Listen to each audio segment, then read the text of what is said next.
உயிரொன்று இல்லாமல் உடல் இங்கு நிலையாதே. உயிரென்ன பொருள் என்று அலை பாய்ந்து தெரியாதே. வாழ்க்கையின் நேர்களா மிக ரகசியமானது. ஹாய் ஃப்ரெண்ட்ஸ், அனைவருக்கும் வணக்கம். எல்லாரும் எப்படி இருக்கீங்க? நல்லா இருக்கீங்களா? எங்கள் ஊர் திருவாரூரில் தேர் மட்டும் ஃபேமஸ் கிடையாது, தெப்பமும் தான். தியாகராஜ பெரிய கோவில் மேலக்கரையில் தான் கமலாலய குளம் இருக்குது. அந்த குளத்தில் தான் 3 நாள் தெப்பம் ஓடும். ஒவ்வொரு நாளும் 3 ரவுண்டு போகும். மே மாதம் லீவில் தான் இந்த திருவிழா வரும். அதனால் பிள்ளைங்கள்லாம் அழைச்சிக்கிட்டு கிளம்பிட்டோம். முதல் நாள் தெப்பத்துக்கு நாங்கள் போக முடியல, ஏன்னா மழையும் காற்றும் பயங்கரமாக இருந்துச்சு. வெளியிலே போகலை வீட்டை விட்டு. தெப்பம் ஓடுனுச்சா என்னன்னே தெரியல. இன்றைக்கி 2வது நாள் தான் நாங்கள் கிளம்புறோம். இன்றைக்கி இப்போவும் லைட்டாக கொஞ்சம் தூரல் விட்டுட்டு தான் இருக்குது. பரவாயில்லன்ட்டு போய் பார்த்தே ஆகணுன்ட்டு கிளம்பியாச்சு. நேற்று வேறு பிள்ளைங்கள்லாம் பாவம் ரொம்ப ஏமாந்து போயிட்டாங்க. ஆசையெல்லாம் கிளம்பி கடைசியில் என்னென்னா மழை சோன்னு அடிச்சுக்கிட்டு ஊற்றுனுச்சு. அதனாலே பிள்ளைங்க ரொம்ப சோகத்து கட்டத்துக்கு போயிட்டுங்க. அதனால் இன்றைக்கி தூரல் போட்டாலும் பரவாயில்ல, எப்படி இருந்தாலும் பரவாயில்லன்னு கிளம்பி அழைச்சிட்டு போயிடுவோம். தெப்பத்துக்கு போறோம், வாங்க எங்களை ஃபாலோ பண்ணுங்க தெப்பத்தை பார்க்க. ஆட்டோவில் பிள்ளை குட்டிங்கெல்லாம் சேர்த்து ஒரு 10 டிக்கெட் இருப்போம்.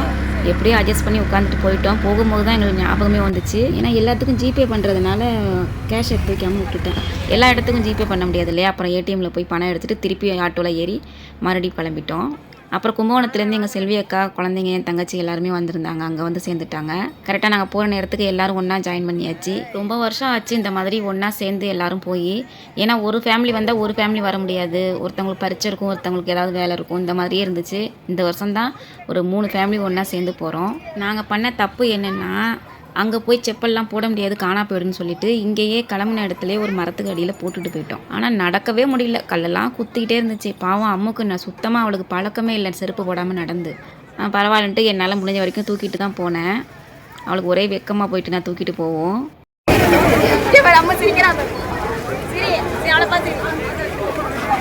அங்கே வருது பார்த்தீங்களா தெப்பம், அந்த கரையிலேருந்து இந்த பக்கம் வரத்துக்குள்ளே நாங்கள் அந்த எண்டு போயாகணும். அதனால் வேகமாக விறுவிறுன்னு நடந்துட்டோம். மொத்தம் 14 பேர், சின்ன குழந்தையும் சேர்த்து தான். 14 டிக்கெட் வாங்கிட்டு நாங்கள் உள்ளே போயிட்டோம். அங்கே என்னென்னா போலீஸ் எங்களுக்கு ஒரு டிக்கெட் கொடுங்க அப்படின்னு சொல்லி எங்கள்கிட்ட கெஞ்சிட்டு கேட்டுட்டு இருந்தார். சரி, இன்னும் ஒன்று ஃப்ரீயாக, நீங்களே ஒன்று ஃப்ரீயாக வச்சுக்கோங்க, நாங்கள் 13 பேர் நாங்கள் போகிறோம், சின்ன பையனுக்கு உள்ளே போய் கேட்க மாட்டாங்கல்ல, நெத்துக்கில் கேட்க மாட்டாங்க, நான் சொல்லிடுறேன்ட்டு அவர் வாங்கிக்கிட்டார். எங்களுக்கே இன்னும் ஒரு ஆள் வரணும், இருந்தாலும் போலீஸ் கேட்குறாங்களே, ஒன்றும் சொல்ல முடியல. சரின்னு கொடுத்துட்டு வந்துட்டோம். அதுக்கப்புறம் உள்ளே போனால் தான் தெரியுது, எங்களுக்கு முன்னாடி ஒரு பெரிய கூட்டமே உட்காந்துருக்காங்க. போனோடனே எங்களுக்கு என்னடா இது, இப்படி இவ்வளோ கூட்டம் இருக்கே, நம்ம ஏற முடியுமான்னு ஒரு டவுட் வந்துட்டு, அப்புறம் போலீஸ் சொன்னாங்க, இல்லைம்மா எல்லாருமே ஏறிடலாம், நீங்கள் அங்கேயே உட்காருங்க, யாரும் எந்திரிச்சு நிற்கக்கூடாது, நடக்கக்கூடாது, அங்கேயே உட்காருங்க, நாங்கள் ஒவ்வொரு ஆளாக அனுப்புகிறோம் அப்படின்னு சொன்னாங்க. சரி, அவங்க கொடுத்த நம்பிக்கையில் எல்லோரும் உட்காந்துட்டோம். புள்ள குட்டிங்கன்னா எல்லாம் ஒன்று பசிக்குதுங்குது, ஒன்று மயக்கம் வருதுங்குது, ஒன்று தூக்கம் வருதுங்குது, எல்லாத்தையும் அசமடக்கி கண்ட்ரோல் பண்ணி உட்கார வைக்கிறதே பெரிய விஷயமா போயிடுச்சு. அதுக்கப்புறம் தெப்ப கிட்டக்க வந்தோடனே எல்லோரும் எழுந்திரிச்சு ஒரே ஆர்வ கோளாறில் எல்லாம் எந்திரிச்சு போகணுங்கிறதுல ஆசையாக நின்றுட்டு இருந்தாங்க. அப்புறம் போலீஸ்லாம் இல்லை இப்போ எந்திரிக்கக்கூடாது, நாங்கள் கிட்டக்கு வந்தோன்னா நாங்களே கூப்பிட்றோன்னு சொல்லிட்டு உட்கார வச்சுட்டாங்க. நாங்களே தெப்பத்தில் ஏறி கிட்டத்தட்ட ஒரு 25 வருஷம் இருக்கும். திருவாரூரில் தான் இருக்கோம். வருஷம் தெப்பத்துக்கு வருவோம், பார்ப்போம், ஏதோ பிள்ளைங்களுக்கு வாங்கி கொடுத்துட்டு கிளம்பி போயிடுவோம். தெப்பத்தில் ஏறுற அந்த இதே இல்லாமல் போயிடுச்சு. இந்த வருஷம் குழந்தைங்களாம் சின்ன பிள்ளைங்களா இருக்கும் போதே ஏறினா தான். ஏன்னா பெரிய பிள்ளைங்கள போயிட்டால் காலேஜ் இதுன்னு போனால் லீவே கிடைக்க மாட்டேங்குதுல்ல. அதனால் சின்ன பிள்ளைங்களாம் ஆசைப்பட்டாங்கன்னு சொல்லிட்டு இந்த வருஷம் கண்டிப்பாக ஏறியே ஆகணுன்ட்டு தான் நாங்கள் வந்தோம். இங்கே உள்ளே இருக்குது பார்த்தீங்களா, சாமி தெரியுதா தெப்பத்தில், அழகாக இருக்கும். கர்நாடக பாடகர்லாம் பாடுவாங்க, மியூசிக் வாசிப்பாங்க, நல்லாயிருக்கும் கேட்டுக்கிட்டே. அது அப்படியே மெதுவாக போகும், அப்படியே மிதந்து மெதுவாக போகும் தெப்பம். அதுவும் நல்லாயிருக்கும். இங்கே தேர் தான் ஃபேமஸ்னு எல்லாருக்குமே தெரியும். அதுவும் அந்த முனை திருப்புவாங்க, அந்த 4 வீதியும் அதை திருப்பி கொண்டு வர்றது ரொம்ப கஷ்டம். அதே மாதிரி தான் தெப்பமும். அந்த கார்னருக்கு அந்த தள்ளுறாங்க பாருங்கள், தள்ளி ஒரு பக்கம் கயிற்றை வச்சு இழுத்து ரொம்ப கஷ்டப்பட்டு தான் திருப்புவாங்க. நாங்கள் கடைசியாக ஏறினப்போ ஒரு 25 வருஷத்துக்கு முன்னாடி சொல்கிறேன். அப்போ நித்யஸ்ரீ மகாதேவன் இருக்காங்கள்ல, அவங்க பாட வந்திருந்தாங்க. அப்போ ஜீன்ஸில் கண்ணோடு காண்பதெல்லாம் பாட்டு பாடி ரொம்ப ஃபேமஸாக இருந்தது.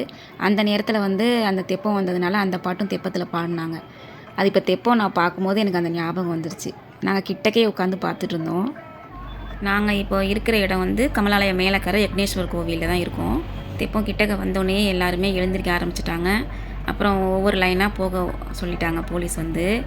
ஆனால் என்ன அங்கே நடந்துச்சுன்னா, ஒவ்வொரு லைனாக அழகாக போயிட்டு தான் ஏறிட்டு தான் இருந்தாங்க. கரெக்டாக எங்கள் ஃபேமிலிக்கு முன்னாடி போகிறப்ப போலீஸ் நிப்பாட்டிட்டாங்க. எங்களுக்கு ஒன்றுமே சொல்ல முடியல. போகவும் கூடாதுங்கிறாங்க. பிள்ளைங்களாம் ஆசைப்பட்டு நிற்கிதுங்க. ரொம்ப தூக்கம் வருதுங்கிற பிள்ளைங்களாம் ரொம்ப கண்ட்ரோல் பண்ணி நாங்கள் ஆசைப்பட்டு உட்கார சொல்லியிருக்கோம். நாங்களும் கிட்டக்க போகிறோம் என்னென்னா போலீஸ் வந்து எப்படி இருந்தாலும் அனுப்பிடுவாங்க, கொஞ்சம் பாவப்பட்டு ஏற்றிடுவாங்கன்னு தான் பார்த்தோம். நாங்களும் எவ்வளவோ சொல்லி பார்த்தோம். அதெல்லாம் முடியாது, வெயிட்டு உங்களுக்கு கூட போயிடுச்சு, அதுக்கு மேலே ஏற முடியாதுன்னு சொல்லிட்டாங்க. சரி அப்புறம் என்ன பண்ணுறதுன்ட்டு அப்புறம் டிக்கெட் கொடுத்தவங்கள்ட்ட கேட்டோம். நீங்கள் அந்த கரைக்கு போயிடுங்க, பெரிய கோயில் வாசலுக்கு போயிடுங்க, அங்கே ஏற்றிக்குவாங்க, நீங்கள் போங்கன்னு சொல்லிவிட்டு நாங்கள் வேகமாக இந்த கரைக்கு வரத்துக்குள்ளே திருப்பி அங்கேருந்து வரணுமேட்டு அவ்வளோ வேகமாக ஓடியாந்தோம். ஓடி வந்து இங்கே வெயிட் பண்ணி நிற்கிறோம். அதுக்கப்புறம் என்னென்னா இங்கேயும் செம்ம கூட்டம், உள்ளே திணறி போயிடுச்சு, மூச்சு திணறி விட்டு எப்படியோ வெளியில் போனால் போதுன்ட்டு வந்து அப்புறம் தண்ணி குடிச்சிட்டு சரி என்னடா பண்ணுறது, பிள்ளைங்களுக்கு பசியும் தாங்கலை. அப்புறம் வேறு ஹோட்டல்லாம் எதுவுமே இல்லை, அங்கே எல்லாம் மூடிட்டாங்க. நேரம் ஆயிடுச்சு. இப்போ மணி வந்து ஒரு 10:30 மணி இருக்கும்னு நினைக்கிறேன்.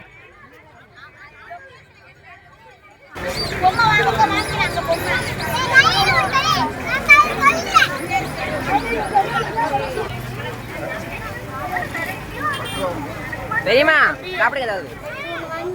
இந்த இருக்கு, வாங்கிக்க.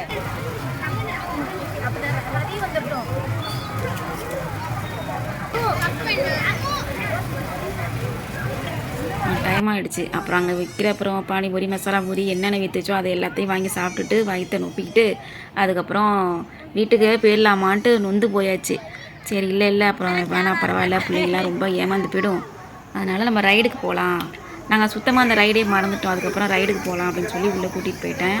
அங்கே போனோன்னே தான் எல்லாம் குஜால் ஆகிட்டாங்க.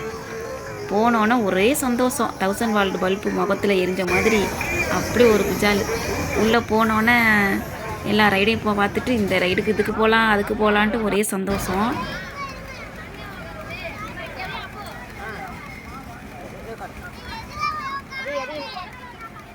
என் தங்கச்சி குழந்தை நிகரன் வந்து நான் எங்கே உட்காருறது எந்த காரில் உட்காருதுன்னு சொல்லிட்டு வந்தான்.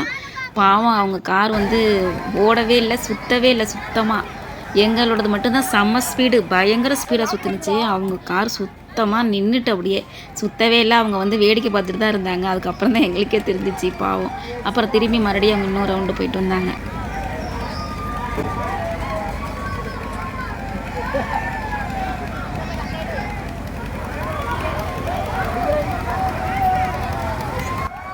டேட் சொல்லுவார் அசுர தாலாட்டு, அதில் போகலாம், அதுக்கப்புறம் அடுத்தது அப்படின்னு சொல்லி பேசிகிட்டு இருந்தோம். அப்புறம் கொஞ்சம் நேரத்தில் ஸ்டார்ட் பண்ணிட்டாங்க.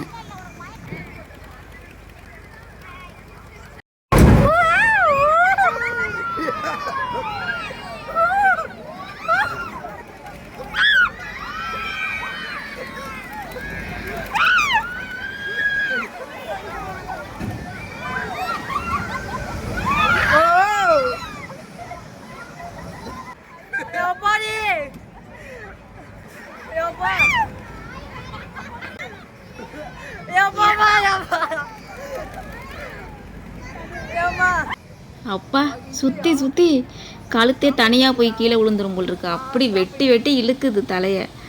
ஐயோ செம்மையாக இருந்துச்சு. வீடியோ ரொம்ப லென்த்தியாக போகுது, அதனால் இந்த வீடியோ இதோட முடிச்சுக்கலாம். ஃபஸ்ட் டே மழையால் ஏற முடியல, செகண்ட் டேவும் கூட்டமாக இருக்குன்னு ஏற முடியல. நாளைக்கு தேர்ட் டே என்ன பண்ணுறோங்கிறத நெக்ஸ்ட் வீடியோவில் பார்க்கலாம். இந்த வீடியோ உங்களுக்கு பிடிச்சிருக்குன்னு நினைக்கிறேன். பிடிச்சிருந்தா கண்டிப்பாக சப்ஸ்கிரைப் பண்ணிக்கோங்க, லைக் பண்ணுங்கள், ஷேர் பண்ணுங்கள். Thank you friends. எங்கே பாருங்க நான் காணோம்.